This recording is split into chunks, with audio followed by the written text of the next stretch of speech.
অনেকগুলো কাঁকড়া চিংড়ি পেয়েছি, এগুলো এই ব্রাশটা দিয়ে এখন পরিষ্কার করে নিব।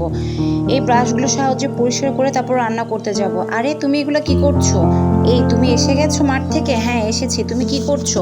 আমি এগুলো পরিষ্কার করে নিচ্ছি ব্রাশ দিয়ে। আচ্ছা তুমি যাও, আমি পরিষ্কার করে নিচ্ছি। সারাদিন অফিস থেকে এসেছো, এই ব্রাশ দিয়ে পরিষ্কার করবে?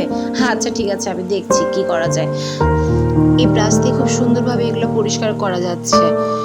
মানুষটা সারাদিন খুবই পরিশ্রম করে, এখন একটু রিল্যাক্স করছে দেখে খুবই ভালো লাগছে। এই তুই কোথায় যাচ্ছিস? দাঁড়া, তোকে আগে কেটে নিই, তারপর এখন ভালো করে পরিষ্কার করে ধুয়ে এগুলো রান্না করতে যাব।